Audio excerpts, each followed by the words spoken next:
see, because he's going to end up starting a massive company. He's going to join forces, and it might be another social chain, and it might... Do you know who this is? Stephen Bartlett. He is the owner of the Diary of the CEO podcast, one of the most popular podcasts out there, specifically if you're into going down a bunch of rabbit holes, spirituality, etc.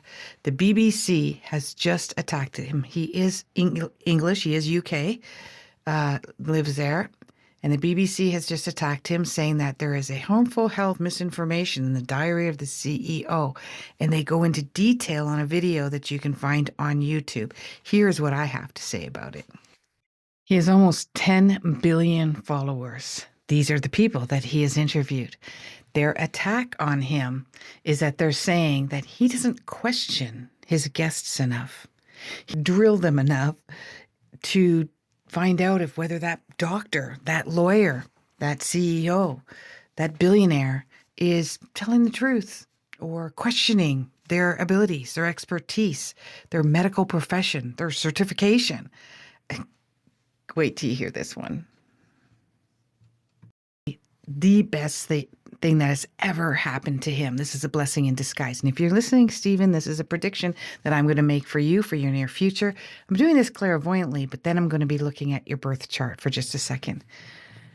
So he's a British entrepreneur, investor, and podcaster, and he found the social media marketing company Social Chain in 2014 and 2017, started the Diary of a CEO podcast, which is one of the most famous, most listened to podcasts. Obviously, they're using him to control the narrative in Britain so that they can dismiss podcasters, sue them, maybe even throw them in jail for misinformation that can threaten the rest of podcasters only in the UK. I won't be surprised if he doesn't move to the United States. Most of this has to do with the fact that he didn't question a lot of people in the experts in the healthcare industry. They're stating that he has moved more towards the last several videos that he's done has been attacking the healthcare industry, which isn't the case at all. He interviews hundreds and thousands of people from all diverse backgrounds and educational backgrounds and expertise.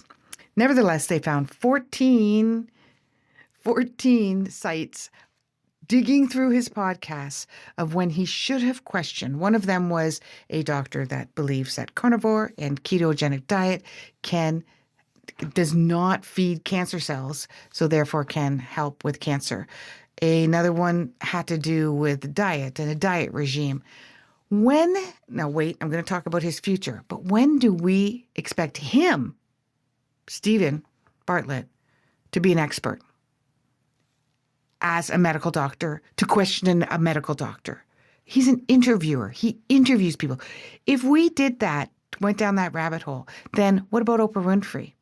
Do you think that maybe we should have questioned every single expert on Oprah Winfrey's TV show and that she should have questioned them? Should she have questioned, let's say, Dr. Phil? Oh, Dr. Phil, you just told this family that if they don't go down this couple, if they go down this route, that they're going to end up divorced. You just compromised hundreds and thousands of families all over the world that could end up divorced because of you. Oprah, you didn't question them enough. You should go to jail. No, we don't do that. That's insane. He's not a journalist. He's not an investigative reporter. He's not an investigator.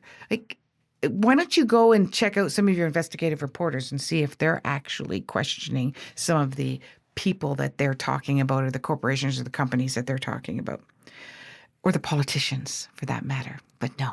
Okay, let's see, because he's going to end up starting a massive company. He's going to join forces, and it might be another social chain and it might be a media outlet. Let's take a look at his. So this is his birth chart here, and let's take a look at Uranus. There we have it. So Uranus is hitting 29 degrees, and his Venus. Okay, now I don't know what time he was born. I don't have that exactly, but it's going to be hitting in April, May, and June. mostly in May. And this is really, really important. This is going to be a sudden, unexpected limelight or headlight liner that he's going to be presenting. It will happen to him all of a sudden, unexpected, unpredictable. He doesn't even have any clue how this is going to turn out for him. He may have plans in place. I love this Moon Mercury stuff. He's a very caring, nurturing person. There is a shy part of him. There's definitely a money making. He wants to make money. He likes to make money. He likes his shiny, blingy stuff. He has an addiction to the desires that he wants. His home, his life home, his home environment's extremely important. But the one thing that he never wants to be known as is someone who doesn't care. Everything that he presents on his podcast has not only these people are famous and they're popular, so I want them on, but it also embodies a sense of nurturing and caring for his audience. And he's very loyal as well. There is nothing negative that I'm seeing in his chart right now. We want to take a look at also where Uranus is in his chart, which is the 4th house. So his home and family. But that could be the move. See, Uranus comes in and completely changes the dynamic suddenly. And often Uranus can indicate a move. So I would predict that there's a good chance that he'll be setting up a 2-home environment, UK and the United States, with a permanent move most likely in 2027. Yeah, Saturn's hitting his Mars, the 20. So this is definitely going to affect his income, his financial. So they're going to hit him with a lot of penalties, financial penalties, probably in the hundreds of thousands. They're going to make it look like you've done misinformation to, let's say your audience is 10 million people. What would the cost be of harming 10 million people with their healthcare choices due to your podcasters' advice and your spreading disinformation? And this is the fee, the cost. And he may have to do a bankruptcy of sorts, rebrand himself, and move where it's not illegal for him to interview people. Because that's what the BBC, that's what I see Britain is starting to do, is we want to get our pharmaceutical back in control. We make a lot of money through our pharmaceutical industry. There's a political agenda, obviously. I don't think it takes a rocket science to figure that one out. But this is going to be a blessing in disguise for him.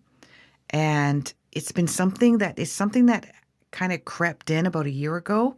It may not have made mainstream, but he was aware of this. It was ideas and concepts that he had from it, but then he just let it go. He took a rest, and now he's very family orientated, and he's very grounded to his home. If he's got family, mom, dad, brothers, sisters, friends, he doesn't want to leave permanently because this is where his people are, and this is what's going to make it uncomfortable for him. But I believe that he will make it public. I don't see that he's made it public yet. This attack, he's still gathering. He's very patient. He's not going to, he's flying off the handle, but he's going to take his time. He's going to be just strategic around this, and he's going to make a move, a business move, and I believe he'll be leaving the UK business-wise and landing his business in the States. That doesn't mean he can't go back and forth, right? But that's why I see he's setting up right now. So let's see what happens. Is this going to happen in the States? I made a prediction last week. If you look at my February 16th prediction for the week, that in the mid part, it hasn't even come yet, but it'll be Wednesday, there's going to be a backlash on media that's going to come in the news, that's going to be very unpredictable and unprecedented, and that it's going to make people question where their news source comes from. It's gossip, it's lies, it's dis and misinformation about dis and misinformation, and this might be one of them. Will they be going after I don't think American podcasters like Joe Rogan are going to be affected by this, but I do believe that the BBC will say we are no longer going to air. So YouTube, let's make an agreement. If you're in the UK, you'll be blocked from the Joe Rogans of the world. I believe that's where they're heading. Let's see what happens.